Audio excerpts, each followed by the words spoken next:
Aloha, my name is Ariya Lorenz and I welcome you to this Soulvana podcast. I'm so grateful we're coming together here in this very moment in time. Right now is the time where I am here to help you understand your connection with your higher self and how you can detect what is your ego and what is your higher self and how to navigate that. Basically, we want to unidentify from the ego, all of us, and want to live our lives in the higher selves, aren't we? Well, I just had this experience this morning where I'm waking up with a beautiful family in a beautiful setting, and we had discussed everything that we're going to do in order to be out in the pool before work starts and have a swim in the pool, after our breakfast smoothie, fresh fruits and everything. And then right after the pool, we're all going to sit down. Everybody's going to do their own special work that we love and that we're really caring about. And my child is going to do some schoolwork, and we had it all set up. Okay? Well, then what happened is everybody was doing their thing, but we weren't just in the perfect flow. Some were in a different time flow than others, and it was just a little edgy. Well, what happened for me is I could have gone into my higher self and I could have lifted them up. And I'm going to talk to you about that, how that works. And we could have just raised the frequency and come into harmony. What instead happened is my ego took over without me knowing. I wasn't aware in that very moment. And I started coming from my ego sense, telling other people what they should be doing or telling them what I'm going to be doing so that we can get that flow going. Yeah, I'm going to do this, and why don't you do that? Well, nothing wrong with that conversation, but what was wrong, and if you're sensitive to that, you'll feel that, is the energy. The energy turned from a high flow of coherence, of working together, into a practical functionality. Now, everybody gets anxious in functionality. Yeah, we're not easy flowing anymore. We can maybe be effective, but we're not effective in the long run. So when ego took over, I went into a lower frequency, and I'm going to tell you how you detect that so that you can step out of it. But once I detected it, I did the steps to get out of it. I'm going to share with you. This is very fun and easy. And then the flow started to happen. The synchronicities came and everything started to form in a way better picture than we actually had anticipated it. But it only happened once I got myself out of ego identification and into my higher self identification.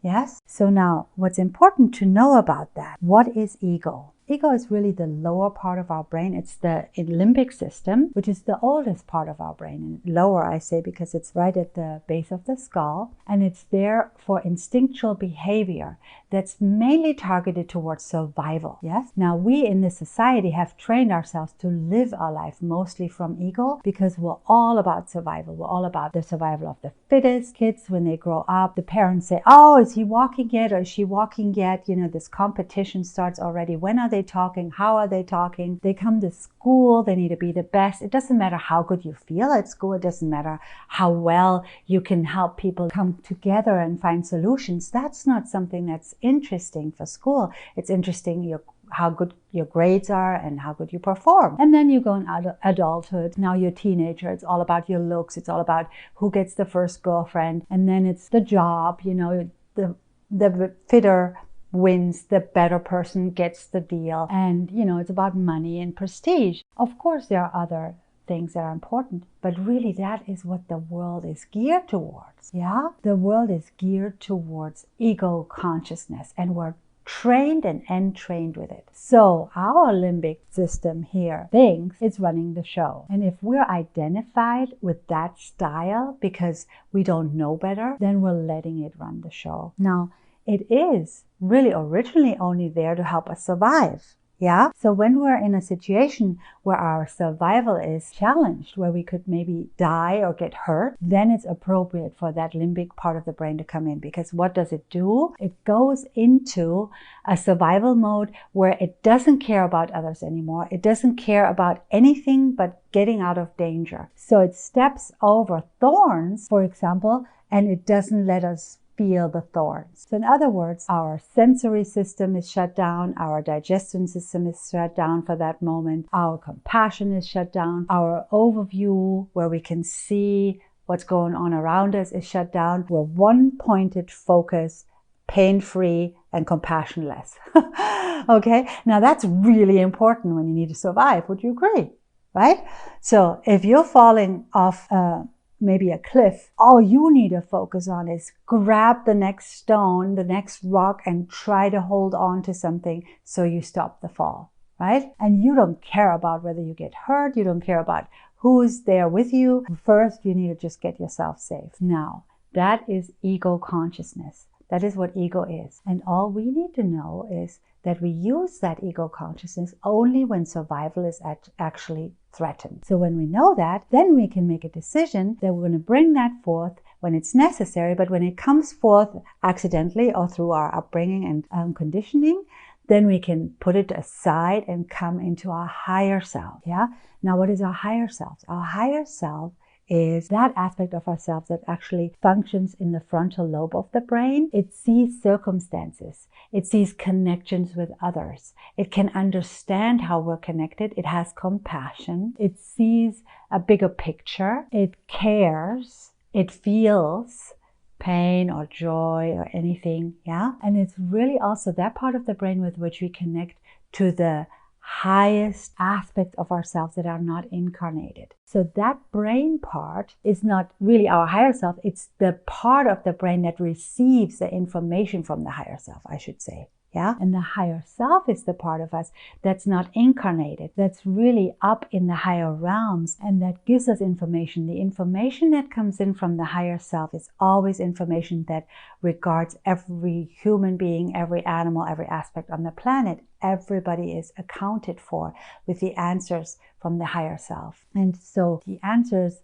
that are coming from the higher self, or the directions that are coming, the guidance that are coming from the higher self that you receive through the limbic brain and also through the glands in your brain, yeah, they come in to your system and they help you live your life from a higher perspective, inspired by your soul. And when you do that, then you are already in the solution. You don't need to find a solution. You're already vibrating on the solution of every single problem. And as you do that, your brain picks up naturally on solution thoughts, and your feelings naturally are uplifted. So you're attracting more feelings that are positive. That is now the law of attraction that works on either way. It works when you're in ego brain, or it works when you're in higher self brain, right? But when you're in higher self brain, it helps you to completely connect to what's highest and best for you and everyone involved. So now coming back to this morning, let's understand what happens when we're coming from higher self and we're going into ego mode, and how we detect that as fast as possible. So ego mode is detected by our feeling, our thoughts, or our sense in the body.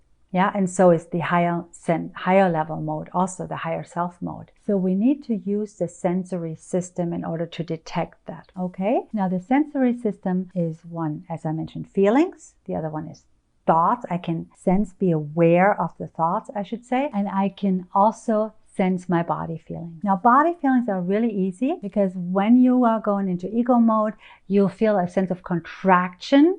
Yeah, it feels narrow, and sometimes you can feel a push forward, like I gotta get out of here, like as if you're trapped. Yeah, that's the energy out of the solar plexus that's actually pushing forward, and the contraction is on all other chakras. So if you feel contracted or trapped, then you know, gosh, I'm in ego mode. I'm not trapped, I'm not contracted, unless you really are, and I need to get out of ego mode. Simple, simple, simple sign. Okay, the other sign is feelings. If you're connecting with the feeling of gratitude or compassion, so let's say you put in a thought like, oh, I'm grateful for this and that, or oh, I feel so compassionate towards them, and you notice that that's actually not a match, that you're having a hard time feeling compassion or feeling gratitude, then you know you're an ego. You don't really need to know the feelings, whatever feeling it is. If you just match it up with gratitude or compassion, that's like a test strip that you put in the water to see if it's alkaline or not. Yeah, put the test strip in, see if gratitude comes easy. If it doesn't, you know you're in ego mode. Thoughts? Any thoughts that revolve around you only. As soon as you notice, I'm not talking about everybody's well-being. I want to get to the pool. I want to be there on time. You know, I want to get us there on time. I need to get you guys going. I want you guys to be happy. Yeah. While that might seem like I'm thinking for the other people, I'm actually determined I need to make them feel happy. So that's ego. Okay, so that's real quick for you to understand how you detect your ego. Now, how do you get out of it? How do you get out of it? Well, the easiest way to get out of it is go in gratitude, because we want to take the easy route. We want to take the route that's always possible and never obstructed. There are many ways to get into higher self. The best way is meditation, the very best way. Yeah, but you're not always able to do that in the spur of the moment. And it's sometimes, if you're really caught in some kind of obsessive behavior, it's hard to do. But what's always possible is think of one thought that's positive, that you're grateful for. And it can be totally unrelated to the circumstance. It can be the sky is blue. It can be, oh, my lungs are breathing me without me thinking about it or telling them to. Yeah, simple thoughts of gratitude, and then continue on them. This is what I did this morning. I went to the grass because my ego was telling me I had to go somewhere where it's beautiful and I had to get out of where I was, that trapped feeling. And so I thought, why don't I just go right now to the simplest, easiest spot where I am in nature and I'm looking at the ocean, and then I feel gratitude for all my friends. And I started to feel grateful for this friend and for all the people in my life. And I just started to feel the gratitude. And slowly but surely I came out of that lack feeling, out of ego's grip. And within no time, my dear friend from Germany called, that never calls. I mean, I've talked with her long ago. She called, she said, hey, how are you doing? So I attracted that into my field in that very moment. And then my son came over and had a really nice conversation with me. Gave me a big hug, and everybody was playing at the pool happily. This is the high route to take. Don't allow yourself to believe that you need something in order to be happy. Especially if it's strong. Realize when you feel you need it immediately and very urgently, you're an ego, and what you really need and want is get out of ego. You want to be in your higher self. You want to feel connected. You want to feel the love. You have the fast track to that. Go in gratitude and realize it's a different part of the brain, and you're going in the higher brain, and everything will come to you. And I want that for you. And I'm holding the space for that to happen for you right now in this moment and continuously. And I can't wait to see you in the next episode. I can't wait to see you there. Blessings. Aloha.